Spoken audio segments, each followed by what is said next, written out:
Hello everyone, welcome to the my YouTube channel Jwala sir study. इस video में देखेंगे British काल में शिक्षा, जिसका समय है 1700 ईस्वी से 1947 ईस्वी तक। यह video TET, CTET, UP TET, BEd तथा बीटीसी सभी शिक्षक प्रतियोगी परीक्षाओं के लिए महत्वपूर्ण है। इसके पहले इस प्लेलिस्ट में देखेंगे वैदिक कालीन शिक्षा, बौद्ध कालीन शिक्षा, मुस्लिम कालीन शिक्षा तथा साथ ही इस ब्रिटिश कालीन शिक्षा को भी देखें। तो आइए शुरू करते हैं। 1700 ईस्वी से 1947 ईस्वी तक का काल ब्रिटिश काल के नाम से जाना जाता है। इस अवधि में भारत का शासन मुख्यतः ब्रिटेन के अधिकार में रहा तथा इस समय में अंग्रेजी शिक्षा, पाश्चात्य संस्कृति तथा विज्ञान पर आधारित पाश्चात्य प्रणाली की शिक्षा व्यवस्था अंग्रेजों द्वारा भारतवर्ष में आरोपित की गई। अंग्रेजों ने अपने शासन को सुदृढ़ करने के लिए शिक्षा का सहारा लिया था। ब्रिटिश काल में शिक्षा का मुख्य उद्देश्य भारत में यूरोपियन साहित्य और विज्ञान का प्रसार करना तथा भारत में ब्रिटिश शासन की सहायता के लिए भारतीयों को तैयार करना था।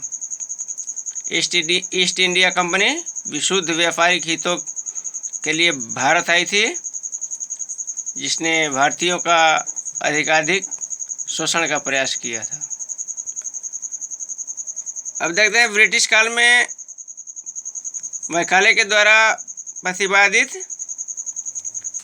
निम्नवत छन्नीकरण सिद्धांत। इसके अनुसार समाज के उच्च वर्ग को शिक्षित करके धीरे धीरे निम्न वर्ग तक ज्ञान को पहुंचाने की संकल्पना की गई थी, परंतु यह सिद्धांत असफल हो गया। ब्रिटिश काल में संपूर्ण शिक्षा को प्राथमिक, माध्यमिक तथा उच्च शिक्षा के 3 स्पष्ट स्तरों में विभक्त किया गया था। Primary school, middle school, high school, college तथा विश्वविद्यालयों में विभिन्न स्तरों की शिक्षा व्यवस्था रहती थी।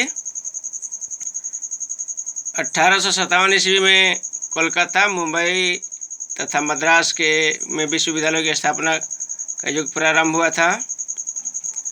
अब देखते हैं ब्रिटिश कालीन शिक्षा में विषय क्या पढ़ाए जाते थे। ब्रिटिश शिक्षा में इतिहास, भूगोल, गणित, सामाजिक विषय, कृषि आदि सामान्य विषयों की शिक्षा प्रदान की जाती थी, परंतु पाठ्यक्रम में यूरोपियन साहित्य तथा विज्ञान को प्रमुख स्थान प्राप्त था।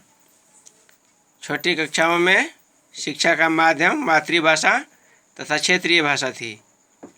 माध्यमिक तथा उच्च कक्षाओं में शिक्षा अंग्रेजी के माध्यम से दी जाती थी।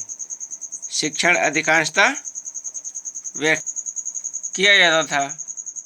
विज्ञान विषयों की शिक्षा के लिए प्रयोगात्मक शिक्षण की व्यवस्था भी रहती थी। मध्यकालीन अन्य विधियाँ, जो शिक्षण की अन्य विधियाँ भी प्रयोग की जाती थी मध्यकाल में। अब ब्रिटिश काल में औपचारिक परीक्षा प्रणाली का प्रारंभ हो गया था। विद्यार्थियों की लिखित, मौखिक एवं प्रायोगिक परीक्षाएं ली जाती थीं। छात्रों को विभिन्न विषयों में उनकी प्रस्तुति के अनुरूप अंक प्रदान किए जाते थे। छात्रों को उत्तीर्ण, अनुत्तीर्ण तथा प्रथम, द्वितीय श्रेणी देने का रिवाज इसी काल में प्रारंभ हुआ। इसके अतिरिक्त व्यावसायिक तथा तकनीकी शिक्षा का प्रारंभ भी ब्रिटिश काल में विधिवत रूप से प्रारंभ हुआ। शिक्षा संस्था, इंजीनियरिंग, कृषि कॉलेज आदि संस्थाएं खुली। वैदिक कालीन तथा बौद्ध काल में महिला शिक्षा का अभाव था और स्त्री शिक्षा के क्षेत्र में ब्रिटिश काल में काफ़ी प्रयास किए गए। कई बालिका विद्यालय खोले गए। अध्यापकों का औपचारिक प्रशिक्षण भी इसी काल में प्रारंभ हो गया था। प्राथमिक तथा निम्न माध्यमिक स्तर की कक्षाओं के अध्यापकों को नवीन शिक्षण विधियाँ, शिक्षा मनोविज्ञान तथा विद्यालय प्रशासन का ज्ञान कराकर उन्हें शिक्षण कला में निपुण किया जाता था। इसके बाद सन 1937 ईस्वी में वर्धा में हुई अखिल भारतीय राष्ट्रीय शिक्षा सम्मेलन में महात्मा गांधी के द्वारा प्रयुक्त बेसिक शिक्षा प्रणाली को स्वीकार कर लिया गया। यह आत्मनिर्भरता की संकल्पना पर आधारित थी। ब्रिटिश काल में छात्र अध्यापक संबंध मात्र औपचारिक रह गए थे। यद्यपि छात्र अपने गुरुओं का आदर करते थे, फिर भी छात्र अध्यापक संबंध में आत्मीयता लुप्त हो गई थी। ब्रिटिश काल में शिक्षा की वित्तीय व्यवस्था अस्थायी होने लगी थी।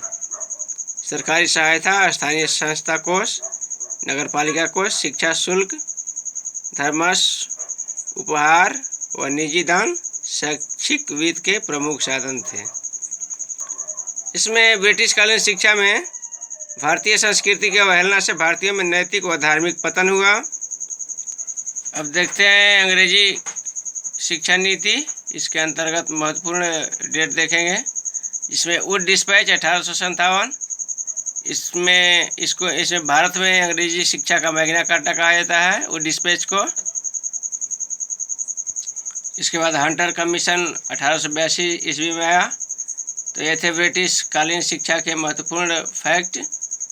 इसी तरह के और भी वीडियो देखने के लिए जो कि सभी प्रतियोगी परीक्षाओं के लिए महत्वपूर्ण हो, हमारे YouTube channel Jwala sir study को सब्सक्राइब करें। धन्यवाद।